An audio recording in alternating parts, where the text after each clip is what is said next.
exceeds in numbers the combined battle casualties of all nations participating in the World War. Hello, you delightful individuals. Welcome back to the wonderful world of thirst and vanity.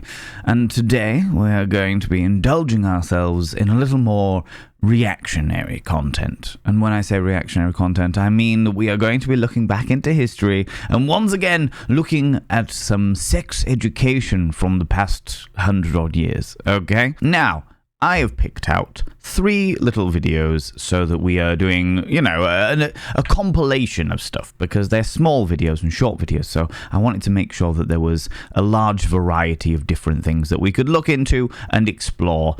This is the first time that I'm seeing any of these, and it's going to be interesting. It's going to be interesting, mainly because of the fact that I know that sex education has been absolutely horrific in the past 30 years, never mind the past 100 years.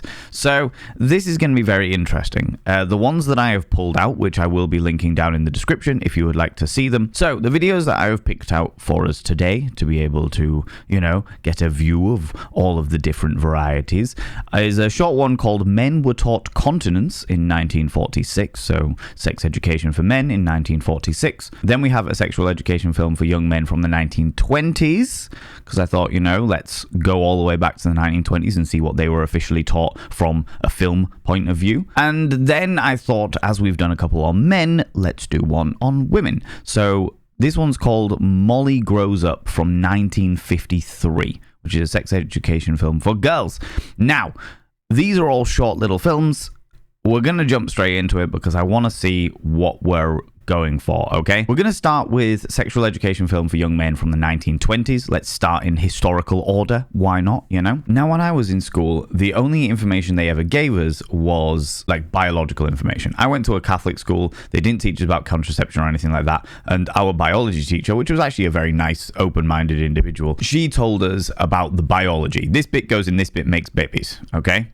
However, she did say, in amongst the class, she was like, if anyone has any questions, so long as you use the official scientific terms, I will answer them. That was her way of getting around the strict Catholic views that my school raised me with, But other than that, I do remember that they did take all of the girls out of the lessons for a period or 2 periods, amusingly, to talk about periods, which I was really gutted about because in hindsight, I would have loved as a boy, as a cisgender man, to have been taught about periods. It would have taught me about empathy when a girl was going through those things. When somebody was going through the menstrual cycle, I would have known what was going on. We wouldn't have had this whole misogynistic dynamic of, oh, they're on the blob again, oh, it's obviously that time of month because they're in a mood. I would have learnt more about the pain that it causes, the difficulties, the stress, the anxiety, and I feel like that would have made me a more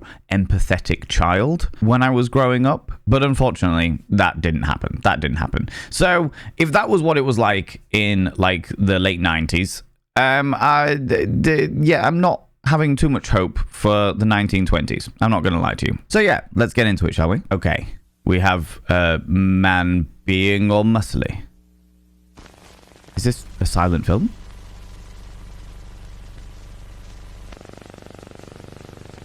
Well, that doesn't sound good. Can we just skip ahead a little bit?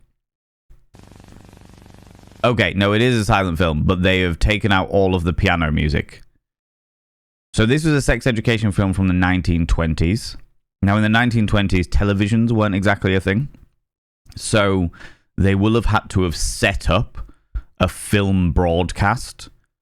And I honestly don't know what the rules and regulations will have been in that day and age for what they were and were not allowed to show. However, I cannot deal with listening to the rutterings of an old cinematograph device. Okay, so we're going to find some music to put in here. Okay, I found some royalty-free silent film music that will go fine with this, I'm sure. All right, we'll see what it sounds like. It's good.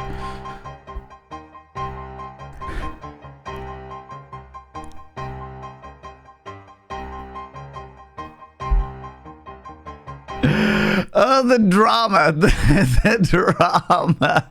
What have I done? You see, this is the thing. With the drama that came from the music that I randomly selected. This is me reacting to the music as well. With the drama that came with the music that I randomly selected, it now makes me wonder what the music will have been to go along with this. Whether they would have had music at all. Whether they would have had somebody stood at the front explaining things like, this is a young man. You can tell by the fact that he's covered up his belly button and he's doing the weird muscly stuff. Yeah. We'll carry on. We'll carry on with the music as well because it's making me giggle.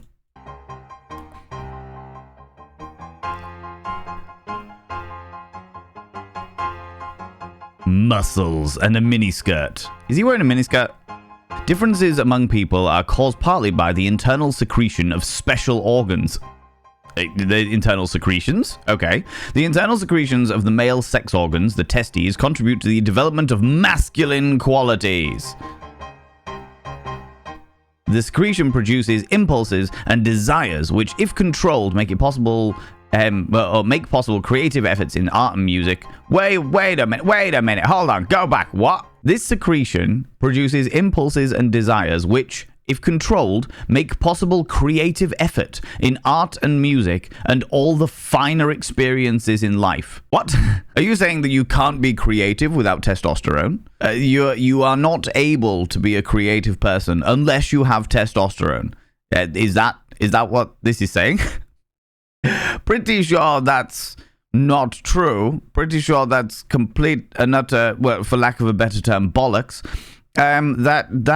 Right, okay, this is what they were told. So they have to allow the testosterone to flood through their systems. Although they haven't said it's testosterone, maybe it's some other 1920s hormone, you know? And they need to control it and channel it into arts and music. Interesting that in the 1920s, arts and music and finer experiences of life were considered a priority. When in recent times, we have literally seen the absolute opposite, where governments have basically been like, you don't need art, you don't need music, you don't need culture, you just need to do what you're told. So interesting, to say the least. Interesting. So let's carry on. Athletics. Abundant outdoor life, wholesome companions, lots of good fun, constant occupation, determination. Are these all arts? What? Will help a boy who can acquire the habit of masturbation.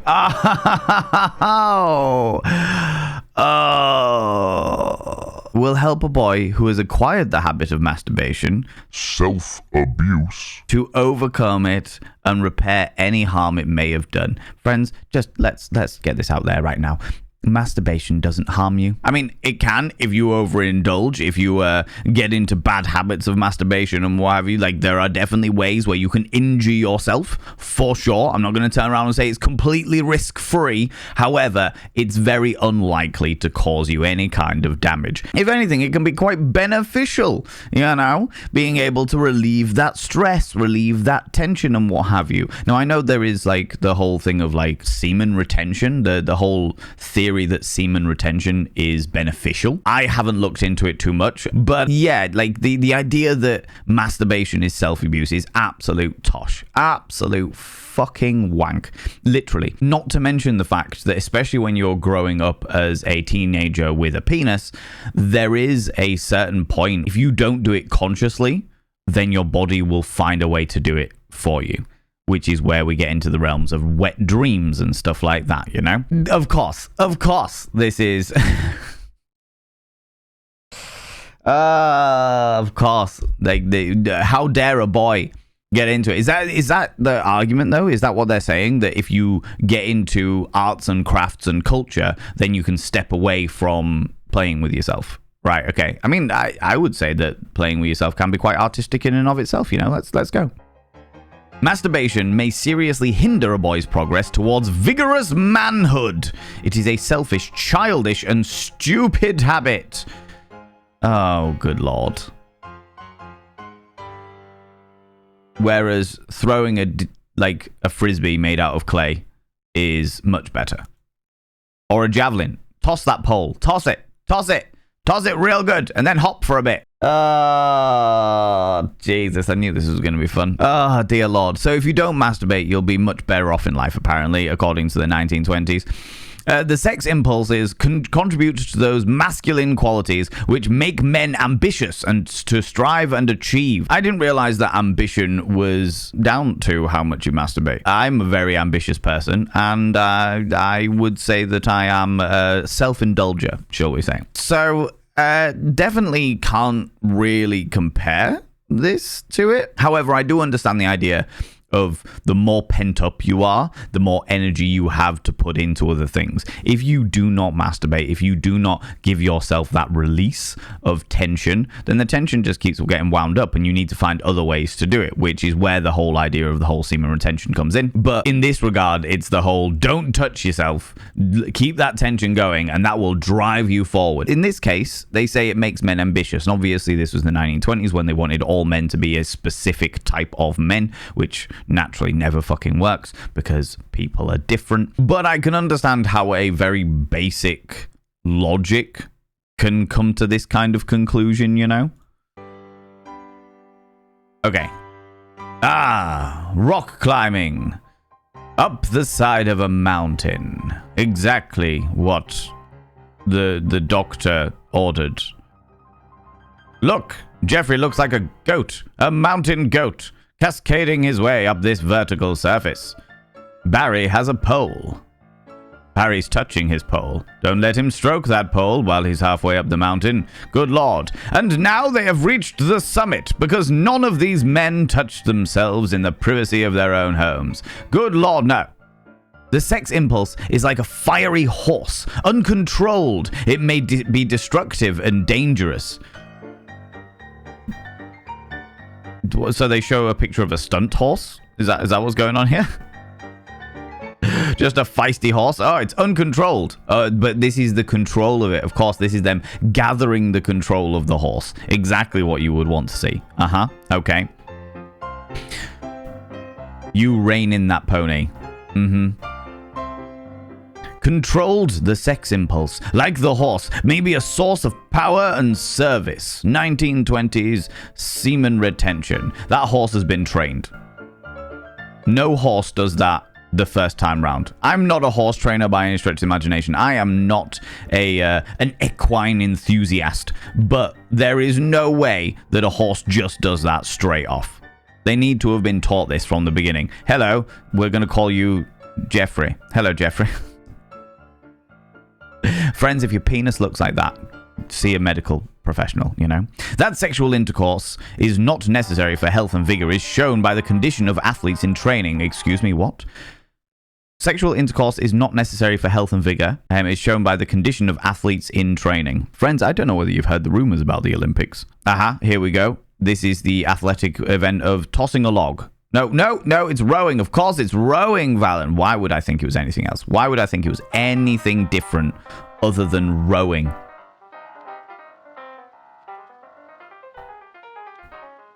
Yeah. Fantastic. All you boys, slide into that canoe. There we go.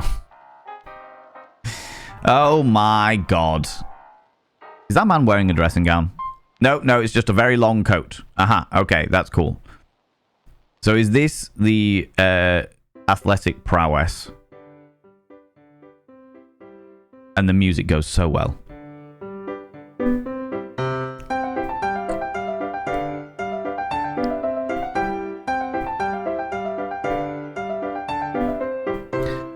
I will say, so far, every single one of these sporting events that we've seen, apart from the discus, all revolve young men gripping large poles.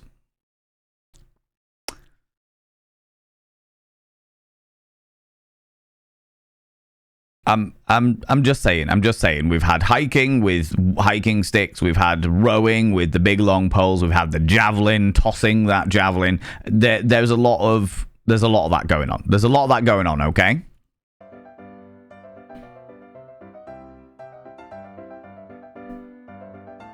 Okay. Men who indulge in loose sexual conduct not only dissipate their splendid energies, but expose themselves to disease and suffering. The most common disease transmitted by loose relations is gonorrhea or the clap. Okay, before we go any further, let me have a quick look. Forms of contraception in the 1920s? Oh, the latex condom was invented in the 1920s. Prior to that, they had the rubber condoms, which they washed out and used again and again and again. Or they had the ones made from animal bladders, or linen, or silk, or types of plant. A condom made out of an animal bladder, linen, silk, or plants doesn't sound like something that could be easily protective against these things, you know? They also had cervical caps, diaphragms, sponges. Vinegar-soaked sponges were traditional, a homemade method. So people with vulvas would soak a sponge in vinegar and then insert it in themselves as like a homemade chemical spermicide. Ooh, dear me. So condoms were available. The latex condom wasn't as available, from what I understand, how it was invented in the 1920s. But the old rubber ones, where you would use it and then wash it out and use it again, were definitely available. So there were contraceptions available in the 1920s. However, evidently not ones that were particularly effective against STIs and what have you. So I can understand them wanting to be careful about it, but from what I understand, the education around STIs was extremely limited back in the 1920s. Carelessness and promiscuousness in sex habits disseminate gonorrhea and so cause many serious operations and endless misery among innocent women. Most of the baby blindness Most of the baby blindness results from gonorrhea given by the father to the mother. So immediately, we're in a position where we have a culture where it's expected that men, well, people with penises, are going to go out, sleep with a whole load of different people, but innocent women are going to bear the children of these men. And if these men have gone out and got gonorrhea from some unclean individual, immorally, outside of wedlock, then they are going to give it to the innocent mother of their children. Another search, so that we're all educated. Can gonorrhea cause birth defects? Gonorrhea is a bacterial infection, yes, that can cause birth defects in babies if a pregnant woman has the infection and doesn't get treatment. Birth defects include blindness. So this is true. It can actually lead to baby blindness. So blindness, joint infections, and blood infections in babies. It can also cause miscarriage, preterm births, low birth weights, premature ruptures of the membrane. It's going to take me a moment to pronounce this. Chorioamnionitis, which I'm not entirely sure what that is. And intrauterine growth restrictions. Okay. And for purposes of education, what is chorioamnionitis? Chorioamnionitis is an infection of the placenta and the amniotic fluid that can cause serious complications for the mother and the baby, also known as intraamniotic infection or amnionitis. So having gonorrhea whilst pregnant is actually very, very bad. It's very, very bad. And it has to be said that in this day and age, treatment for things is infinitely better than it was back in the 1920s. There is no shame in sexual transmitted diseases, friends. If you are in some way, shape, or form infected, or you think you may be infected in some way, shape, or form, please go and see a medical professional. Get yourself treated. It's just like any other infection in the entire body. Get it treated at the earliest opportunity you can do. Get yourself clean. No shame. No shame at all. Just get it sorted, all right? But I wanted to double check the information that they're giving us here in the 1920s because I feel like there was a fair amount of misinformation. Like, you know, masturbation is self-abuse. Anyway, shall we continue?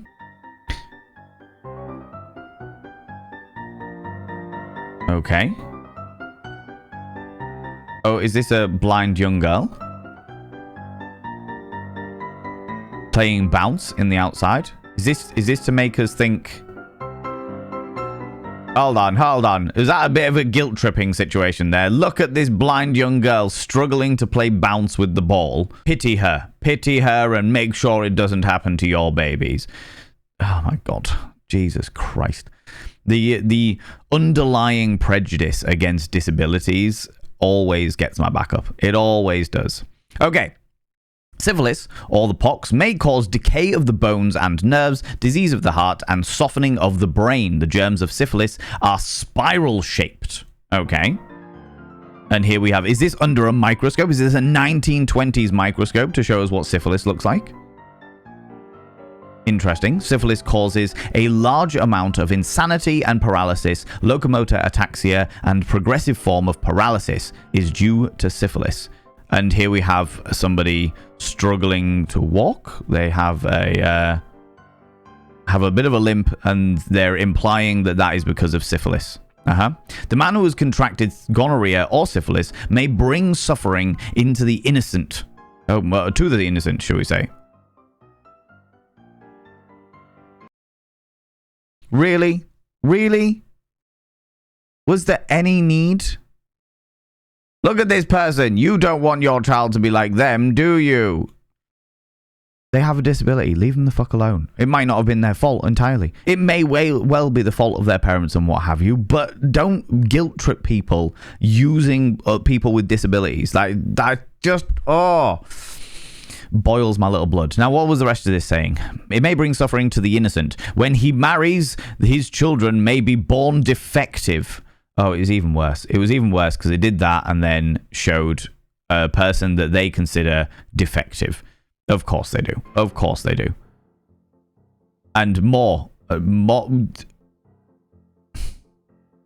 Syphilis may be cured if treatment is begun early enough and kept up long enough. Gonorrhea may be cured if promptly and thoroughly treated. But beware of patent medicines and quack doctors. These cannot cure, but they may cause permanent injury. Very true. Very, very true. Even in the 1920s, friends, there were quack doctors. And what they mean is unqualified doctors that were shilling some description of snake oil.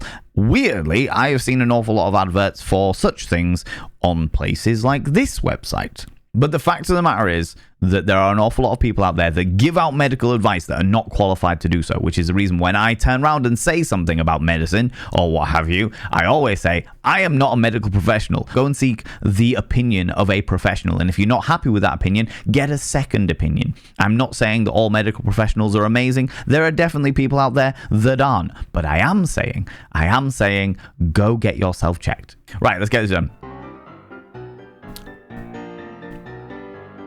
Take Neosolarizan? Have you the right to demand honor and purity of the girl you ask in marriage unless you are willing to offer her a clean life? Because, of course, all women are pure and innocent. They must be protected. They are delicate flowers. The youth who achieves self-control can go cleanly and joyfully into marriage with the one girl he is willing to wait for. No sex before marriage, friends. Definitely, under any circumstance. Oh, God, no. Heaven forfend. Was that the end? End of recording. All right. Video 1 down. Well, the 1920s, of course, propagated the whole dynamic of no sex before marriage. It's kind of what we were expecting. To be honest with you, that is exactly what I was expecting. But what I wasn't expecting was the guilt tripping. Or at least I wasn't expecting the guilt tripping in that way. I was expecting there to be guilt involved because it was the 1920s, the whole no sex before marriage, the whole masturbation is abuse, the whole that whole dynamic I was fully expecting. What I wasn't expecting was them to parade children with disabilities around as a way to guilt trip young men, into refusing any kind of promiscuity or masturbation and saving themselves for the one true love of their lives. No sex before marriage. That person will be your forever person. That really boiled my blood. These things I usually find quite entertaining because I'm like, yeah, look at the stupid shit they were telling people. Oh my God. Oh, look, some of it's interestingly based in fact. Wow, I'm genuinely impressed by that. But I was not expecting that level of flagrant guilt tripping and exploitation. Yeah, exploitation. That's the word I'm looking for. Exploitation of people with disabilities in order to propagate a narrative. That boiled my blood more than I was expecting it to. But I suppose this was the day and age where they would blame the sins of the parents on things that happened with their children, it's just bad. It's just bad all around. Fucking hell. Anyway, should we get on to the next one? Okay, so this is men were taught continence in 1946. Okay, let's have a look at this. For many years, prudery or false modesty. I don't have to read it out. Oh my God, they actually have volume. Let's go. Bring that back. Let's go. For many years, prudery or false modesty has caused the basic facts of sex to be withheld from large numbers of our young people. Millions of boys have grown to manhood completely ignorant of the subject or wholly misinformed by individuals entirely unqualified to give such information. That is fair. That is fair. 1946, so far so good. You're right. The vast majority of people do grow up completely ignorant of the subject or wholly misinformed by individuals unqualified to give such information. Completely correct. This ignorance of sex and the possible effects of illicit sexual intercourse have left a vast trail of human wreckage. Countless numbers... A vast trail of human wreckage? What? It's left a vast trail of human wreckage. What the actual fuck? Countless numbers of blind, deformed, and hopelessly insane. This frightful toll levied upon our country as the price of ignorance exceeds in numbers the combined battle casualties of all nations participating in the World War.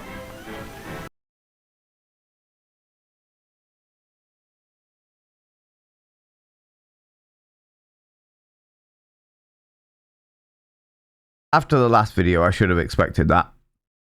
I thought after, 26 years moving into the 40s and 50s, the rock and roll era, that things may have changed a little bit. What the fuck? Once again, blaming disabilities on the promiscuity of the parents. Wow. That, I am shocked. I am genuinely shocked at that. Okay, wasn't expecting that when I heard the term human wreckage. Good Lord. Let's bring it back a little bit. Okay. In this connection, continence is the best of all preventive measures. Okay, hold on. Just very quickly, let's get the definition of continence. Because many people will be aware of incontinence, which is often associated with somebody who can't control their bladder functions for whatever reasons, and no shame on those people. I'm sure there are medical reasons as to why that is an issue. Okay, continence, noun, the ability to control movements of the bowels and bladder. Okay, that's the main reason, which is what my mind immediately associates with the word continence, hence incontinence, as we were just discussing. But it also refers to self-restraint, especially when regarding to sex. Complete sexual continence is considered an essential feature in the monastic life. The safest method of guarding your health and that of your loved ones is by keeping yourself under control. I mean, the know-it-all person may tell you that a man must have sex relations to keep well and develop strength in his organs. That idea is entirely false. That is true in regards to you don't have to have sex to build up strength in your penis. That isn't a fact by any stretch of the imagination. And what else did we have back here? A know-it-all person. I am definitely a know-it-all person in regards to the fact that I have done a shitload of research about it. But, yeah, that is true in regards to the strength of the sexual organ, and it's also true in the regards of the safest way to make sure that you're not going to catch any STIs or get anybody pregnant or anything like that is to not do it. That is not untrue. That is definitely a truth. Obviously, I have my own opinions on those things, and in 1946, to my knowledge, stuff like contraception was still frowned upon. It was available, but it was frowned upon, especially in like Christian nations because, well, Christianity. So it's not untrue. Okay, that here we go. idea is entirely false. Medical science has definitely proved that a man can be healthy and actually stronger if he avoids sex relations.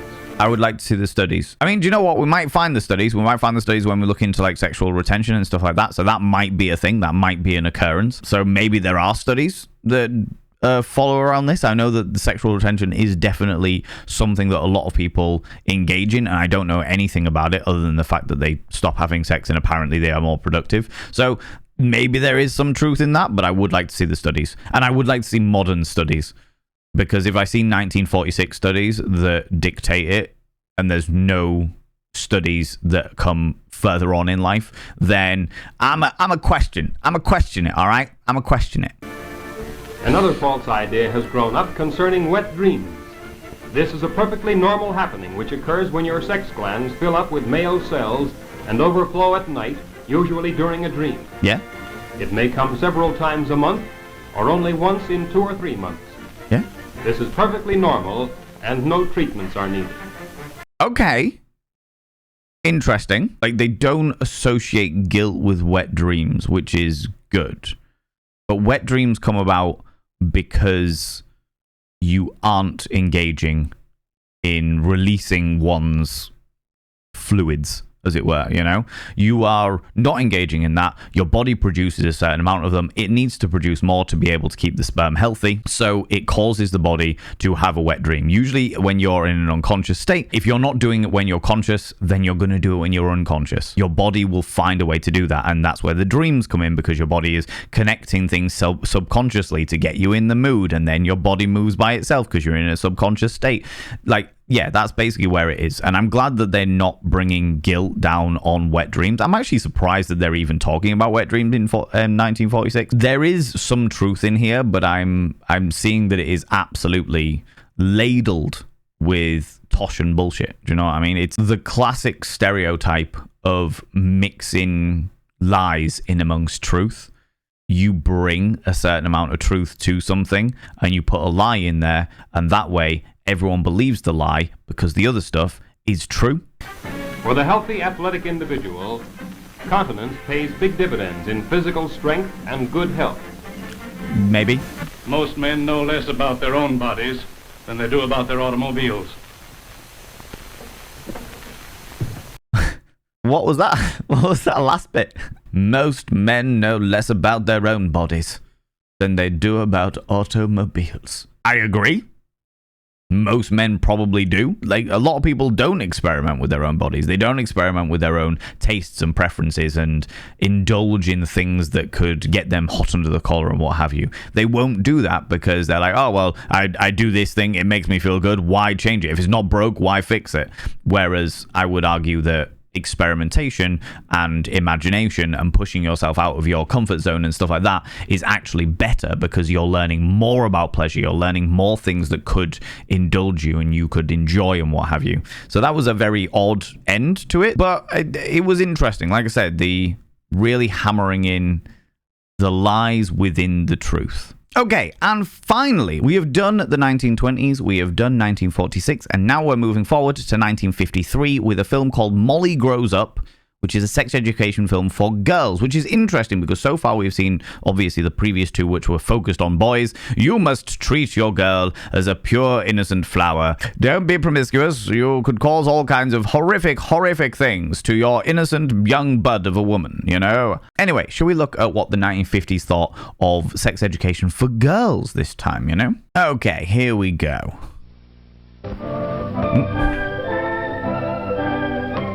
Okay, is this just credits? Okay, we'll skip by the credits. We'll skip over the credits because, yeah, I'm not dealing with that. When the people came, I don't think the church could have held anymore. The whole church was lighted with candles. And it's the first wedding I've ever been to.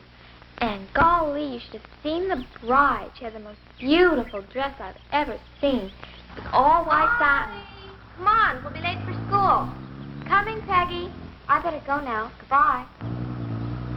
My goodness, Molly is certainly growing up.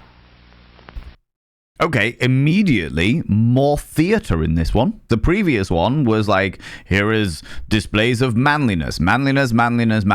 And this is more theatre. This is a script. Here we have a young lady who is idolizing about the idea of being married, because what else would she be doing as a young lady, right? And we have acting. We have performance. I believe that it was the 1950s that cinema was really taking off. What was it? The silver screen? The dawn of the silver screen in the 1950s? Something like that. So it makes sense that it would be more theatrical. There is, however, a part of me in my mind that immediately thinks, is this because they are trying to, like, belittle women? Men can deal with documentaries where they show you things and they tell you things and suddenly men understand and they can digest. Whereas women, they need everything fancied up. They need a story. They need romance. They need these things. Like, that's at the back of my mind as we're watching this, okay?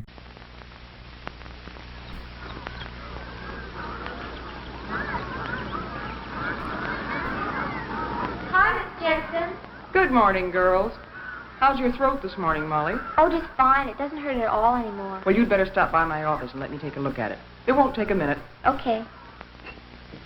Oh, she is a nurse. Okay. Okay, Molly, let's take a look. Oh, yes. Oh, that's clearing up just fine. Fantastic. Well done, Molly. Going to the game tonight? Oh, sure. Will you please let someone else do the cheering for you? Because that throat is still slightly inflamed. Okay, I'll be careful. Don't cheer. Oh, by the way, Molly, your mother left her gloves over at my house last night. Will you take them to her? Sure, she's always leaving them someplace. See you later. Okay. Drama. Romantic music. Yes.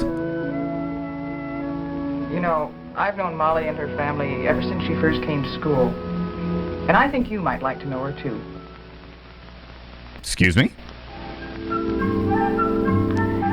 Molly lives at home with her father, Hey, Pops. her mother, and her older sister, Jeannie. Hello, older sister Jeannie and her mother. Jeannie and Molly each have their own rooms. But lately, it seems that Molly is more interested in Jeannie's room than her own. Molly and Jeannie get along, well, about as most sisters do. Molly! What do you think you're doing? Nothing, Jeannie. I just happened to come in and... Oops.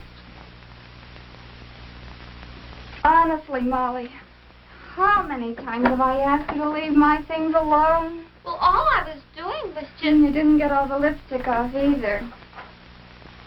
There is no way, shape, or form that siblings fight like that. I am a sibling of 4. There are 4 of us. There is no way, shape, or form. When they are stealing your shit, it's very much a, what are you doing? And throwing and all kinds of stuff. I suppose it's the 1950s. This is what the ideal household should be, right? Oh, I wasn't going to hurt your old things.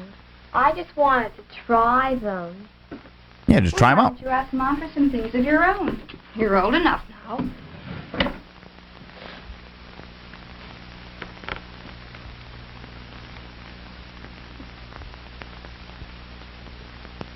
Jeannie, when do you think I'll start having periods, too? Wow, okay. This is good. Okay, I wasn't expecting that. But then I am very aware of my own prejudice. You know, I was raised without any kind of official education about periods. My mother told me about periods when I was much younger, and that was great, but I just knew that they existed. I knew that they happened once a month, and it can be quite uncomfortable for girls, and it's like, cool, that's all grand and dandy. No issues there at all. But my perception of sex education, especially sex education from like the 1950s, 1960s, even potentially into the 1970s a little bit, was the fact that it was like one of those things that nobody ever talked about. So, first of all, pretty awesome that they're addressing it in 1953. Second of all, awesome that they're showing sanitary products there, just out on display. Obviously, it's a sex education video, so they're likely to do that and what have you. But also, the fact that she already knows about periods. It's not like I was expecting her to pull this out and be like, what's this for? But she wasn't. She was like, when do you think I'm going to get it? So she already knows that periods exist. And I know far too many people with vulvas who first found out about period by bleeding because they had no knowledge of what a period was until they already started. Oh, I don't know. Pretty soon, I suppose. I was 13 when I started. 13? Well, Peggy's already started hers, and I'm 6 months older than she is. Well, so what? Some start earlier, some later. We're all different. Yeah, fair. From the way you've been acting lately. Shouldn't be long now. Ah, yes, because you wearing makeup is what starts your period. No, I get what they're saying. They're saying that you are maturing and there are signs in your personality and the way you're acting that you are maturing and you want to be an older girl, and thus the signs are there that your body is going through the motions, and therefore your period will arrive at some stage in the near future, presumably.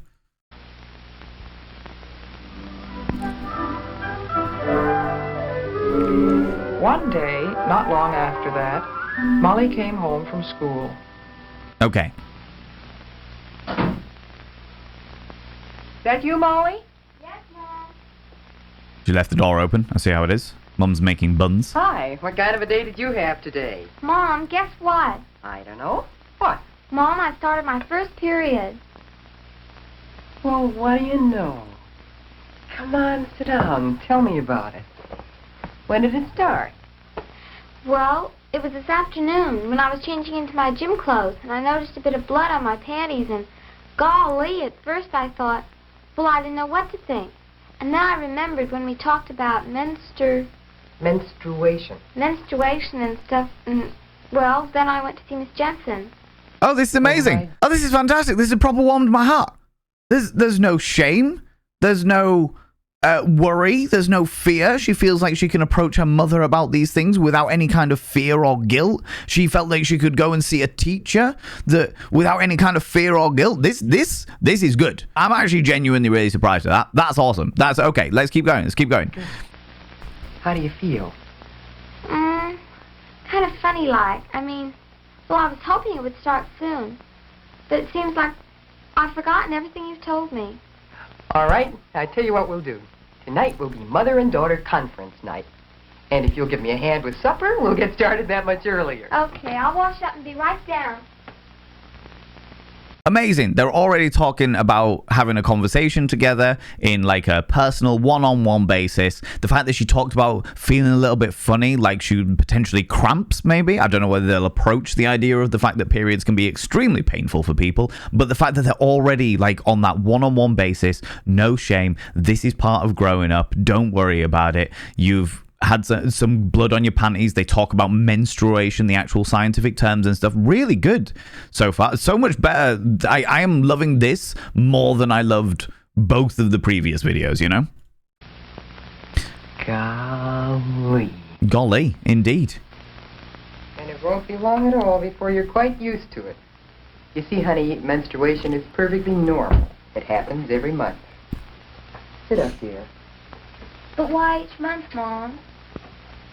Oh, it's just part of being a woman, I guess. Of course, right at first you probably won't be very regular. Most girls don't settle down for a year or so. Even then, some girls go more than a month between periods and others less. That's normal, too. And eventually your body will set up its own regular time. Please sit up, Molly. Oh, Mom, I'm comfortable.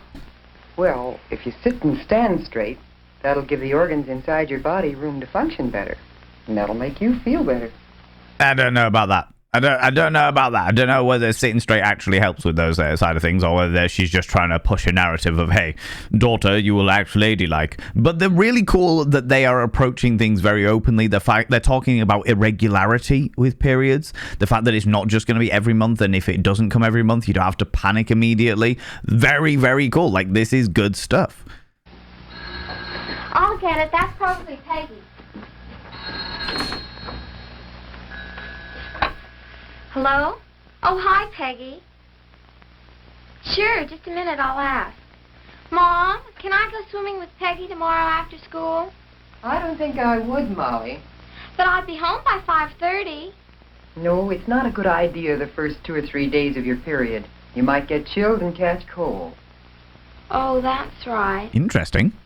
Peggy, of course I can't go swimming. You know I've got the curse.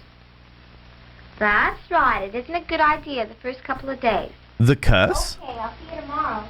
Bye. The curse. Good heavens, Molly, you're growing like a weed. I'm going to have to let that hem down again. Come on, I'll do it right now. Okay. Okay, weird that they've just glazed over the slang calling it the curse. For a film that has already been very open about the dynamic of menstruation and the cycle and what have you, the fact that she just casually was like, you know I can't, I've got the curse. That was strange to me. But okay, all right. You know, I've often wondered why it is that some women still call menstruation the curse. Oh, okay. I don't know. Peggy calls it that. And it is kind of a nuisance, isn't it? I suppose it is sometimes. Oh, Just that it sounded sort of old-fashioned to hear you say it. Yeah. Love that. What are you two up to? Oh, how were the fights, Jim? No, not bad. something wrong with our aerial, though. We ought to be getting a better picture than that. What was all the talk about in here? Is this a private conference? No, I don't think so. Do you, Molly? No, I guess Okay. not. You tell him, Mom. Well, Jim, Molly's growing up. She's having her first menstrual period. What? Already? Oh, but Alice, I thought...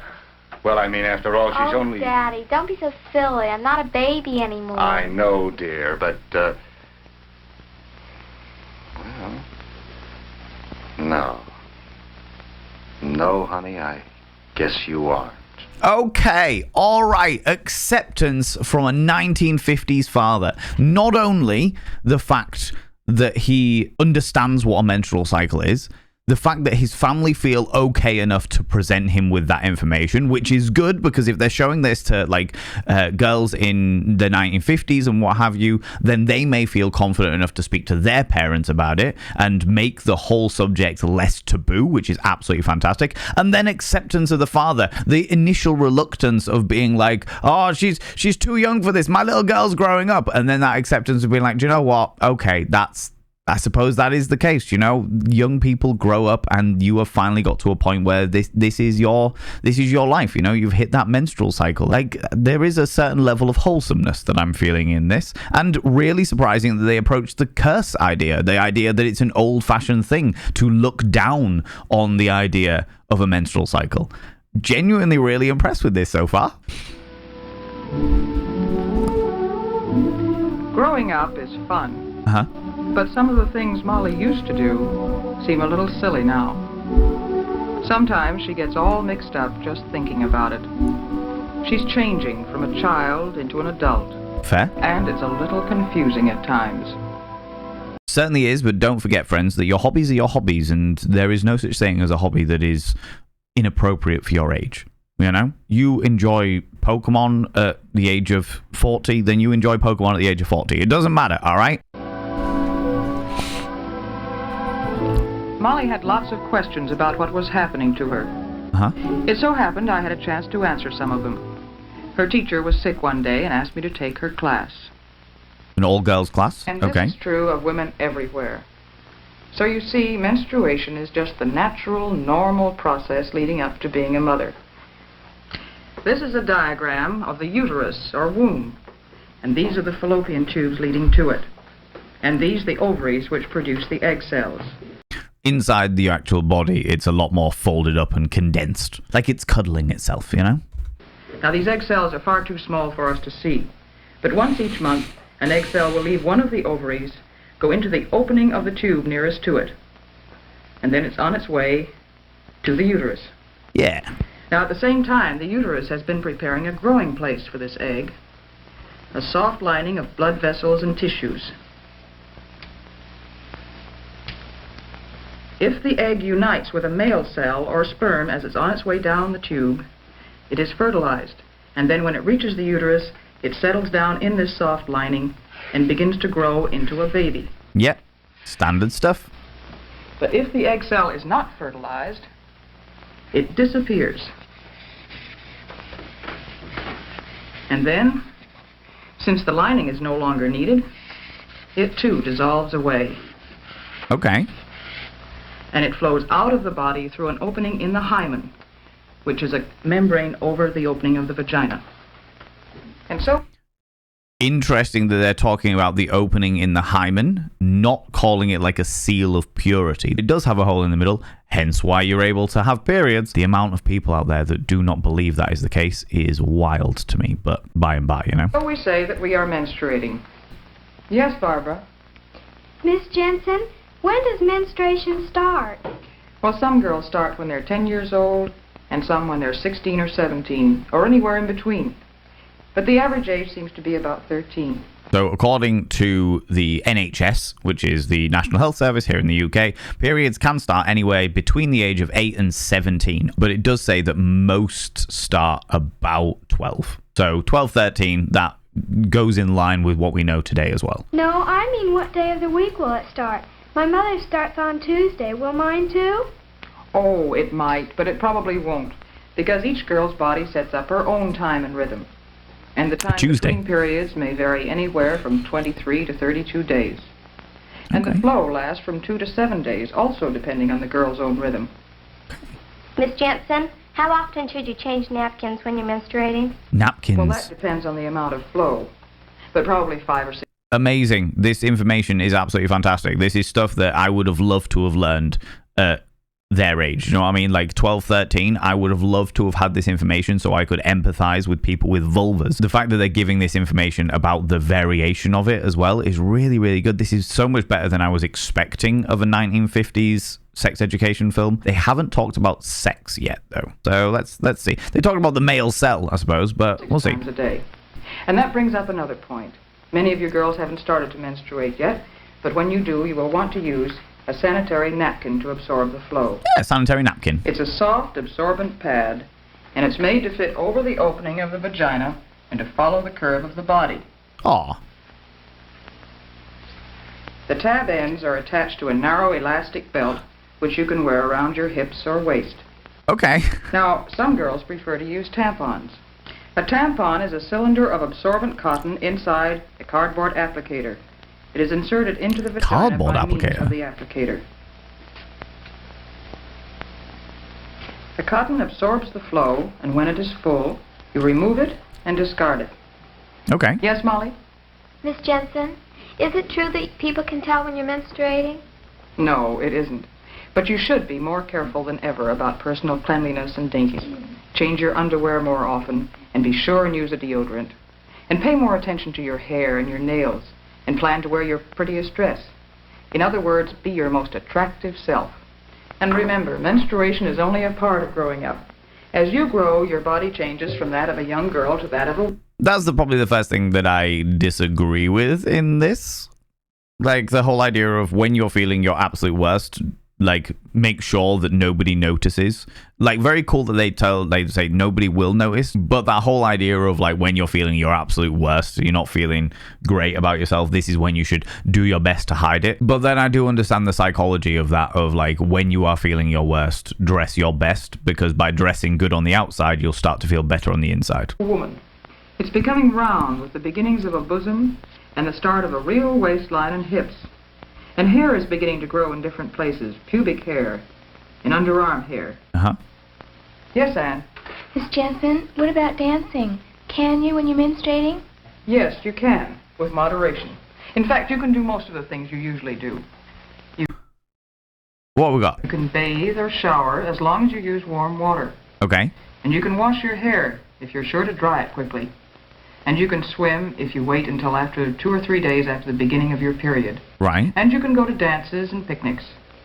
But it's not a very good idea to skate, or ride horseback, or play fast games like volleyball and basketball, or do strenuous dancing like square dancing. Interesting. Are you going to give a reason as to why you can't do these things? Or anything that bounces you around a lot. In general, mild exercises are best. Ones that strengthen the abdominal muscles are particularly good. It's sensible to avoid strenuous exercise when you're menstruating. Okay. And you be sure and tell your mother or me if everything doesn't seem to be just right. Now, I'd like each of you to take one of these booklets about menstruation, and when you finish reading it, if you have any questions, be sure and come and see me. And remember, menstruation is as normal and natural as eating or breathing or Yes. sleeping. Yes. Yes. Yes. Love that.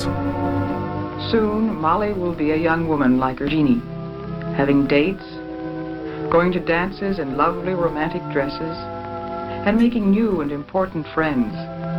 There are so many wonderful things to look forward to. Oh. Growing up. It's an exciting time. Isn't it just?